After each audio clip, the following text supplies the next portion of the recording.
یہ ہے افغانستان، جو کہ بہت جلد پوری دنیا کو حیران کرنے والا ہے۔ کسی نے سوچا بھی نہیں تھا کہ برسوں سے غریبی، بھوک اور وار میں گھرا ہوا افغانستان ایسا کچھ اچیو کر سکتا ہے۔ افغانستان دنیا کی سب سے بڑی آرٹیفیشل نہر بنا رہا ہے، جو افغانستان کی تقدیر بدل دے گی۔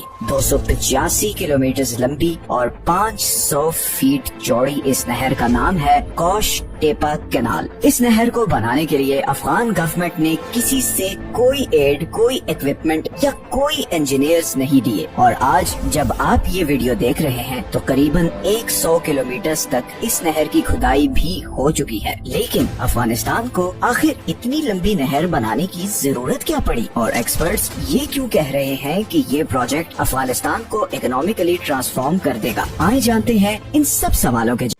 سب سے پہلے ہم افغانستان کی جغرافی کو سمجھتے ہیں۔ افغانستان ایک مکمل لینڈ لاکڈ کنٹری ہے، مطلب اس کے کسی حصے کے ساتھ کوئی سمندر نہیں لگتا۔ افغانستان کے ایسٹ میں پاکستان ہے، ویسٹرن سائڈ پر ایران ہے، ناردرن سائڈ پر ترکمانستان، ازبیکستان اور تاجکستان ہے، جبکہ نارتھ ایسٹ میں افغانستان ایک چھوٹا سا بارڈر چائنا کے ساتھ بھی شیئر کرتا ہے۔ تو افغانستان مکمل طور پر دوسرے کنٹریز میں گھرا ہوا ہے۔ افغانستان کی 80% واٹر سپلائی ادھر ہندو کش کے برف سے ڈھکے پہاڑوں سے آتی ہے۔ افغانستان میں 4 بڑے دریا ہیں جن سے افغانستان کو پانی ملتا ہے۔ افغانستان کی 40% واٹر سپلائی ہیلمند ریور سے آتی ہے، جو ہندو کش سے شروع ہوتا ہے اور پورے افغانستان کو کراس کرتے ہوئے پھر ایران افغانستان بارڈر پر برانچ آؤٹ ہو جاتا ہے۔ یہ دریا آج کل ایران اور افغانستان میں ایک پولیٹیکل ٹینشن کا کاز بنا ہوا ہے، بیکاز افغانستان اس ریور پر یہاں پر ایک ڈیم بنا رہا ہے، اور ایران کے اکارڈنگ اس ڈیم سے ہمون کے سارے ایریا پر بہت برا اثر پڑے گا۔ پھر دوسرے نمبر پر آتا ہے امو دریا، جسے انگلش میں دا آکسس ریور بھی کہتے ہیں۔ ریور آکسس سینٹرل ایشیا کا سب سے لمبا دریا ہے۔ یہ ناردرن پاکستان اور سینٹرل ایشیا کے بیچ پامیر ماؤنٹین رینج سے شروع ہوتا ہے اور پھر افغانستان تاجکستان بارڈر سے گزرتا ہوا ترکمانستان میں انٹر ہوتا ہے، اور پھر ازبیکستان کو کراس کرتے ہوئے ایرل سی میں جا کر گرتا ہے۔ یہی وہ ریور ہے جس پہ کوش ٹیپا کینال بنائی جا رہی ہے، جسے ہم ابھی آگے جا کے ویڈیو میں ڈسکس کریں گے۔ اس کے علاوہ پھر افغانستان کی باقی واٹر سپلائی کابل، ہری رود اور پنج ریور سے آتی ہے۔ افغانستان دنیا کے ان چند کنٹریز میں سے ہے جس کا 70% ایریا پہاڑوں سے کورڈ ہے۔ افغانستان کے صدرن ریجن میں ایران اور پاکستان بارڈر کے ساتھ ریگستان ہے، تو بیسیکلی کندھار سے نیچے یہ سارا ایریا ڈیزرٹ ہے۔ اب اگر لوگوں کی بات کریں تو افغانستان میں بہت زیادہ ایتھنک ڈویژنز ہیں۔ افغانستان کی ٹوٹل پاپولیشن کا 42% پشتونز ہیں، 27%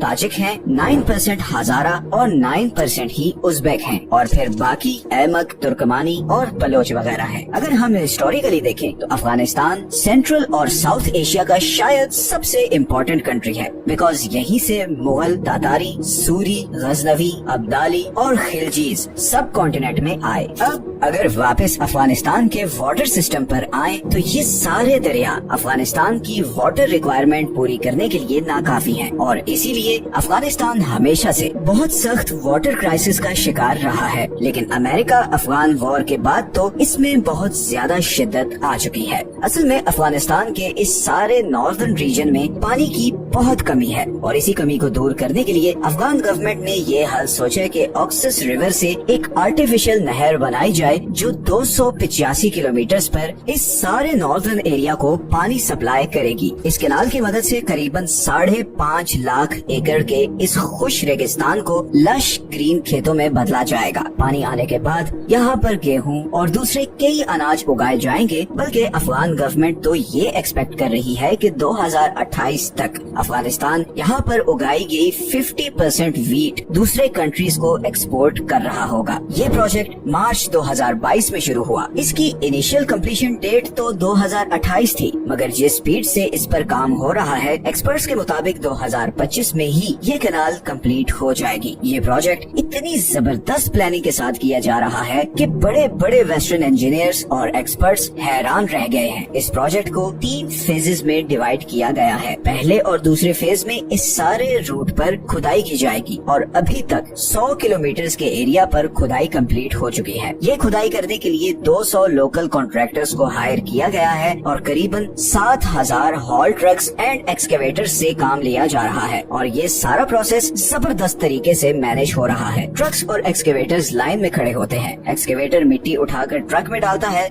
सुपरवाइज करने वाला इंजीनियर जब ओके करता है तो ट्रक ये मिट्टी लेकर नहर के किनारों पर डाल देते हैं। इस तरह इस नहर की कंक्रीट बाउंड्री बनाने की जरूरत भी नहीं पड़ती और एक नेचुरल बाउंड्री बन जाती है। ऐसी बाउंड्री जिसपे कोई एडिशनल खर्चा भी नहीं होता। इस नहर को कंक्रीट स्लैब से फिल ना करने का सबसे बड़ा फायदा ये हुआ है कि दोनों साइड्स की जमीन पर भी इरिगेशन हो सकेगी और ऑलरेडी अफगान गवर्नमेंट ने इस नहर के बॉर्डर्स पर सब्जियां और पौधे लगाना शुरू कर दिए हैं। ये खुदाई कंप्लीट होने के बाद यहाँ पर से वाटर पंप्स के जरिए करीबन 5 किलोमीटर के डिस्टेंस पर सारे खेतों तक पानी पहुँचाया जाएगा। एक और कमाल चीज ये की गई है कि इन खेतों में ट्यूब वेल्स के ऊपर सोलर पैनल्स लगाए गए हैं ताकि इन ट्यूब वेल्स और मोटर्स को चलाने के लिए बिजली की भी जरूरत ही न पड़े। इस प्रोजेक्ट को लेकर काफी मीडिया प्रोपेगेंडा भी किया गया था, जैसे कि कई वेस्टर्न एक्सपर्ट्स ने कहा था कि अफगान इंजीनियर्स इतने कॉम्पिटेंट नहीं कि वो इस प्रोजेक्ट को एग्जीक्यूट कर सकें। इसी तरह ऐसी रिपोर्ट्स भी आई कि कॉन्ट्रैक्टर्स को टाइम पे पैसे नहीं दिए जा रहे, मगर हकीकत इससे बहुत डिफरेंट है। सब लोकल्स इस प्रोजेक्ट से बहुत खुश हैं। सबसे पहले तो हजारों लोगों के लिए जॉब्स क्रिएट हुई हैं। दूसरा, हमने जब इस पे थोड़ा डीप रिसर्च किया तो ये चीज भी सामने आई कि कॉन्ट्रैक्टर्स को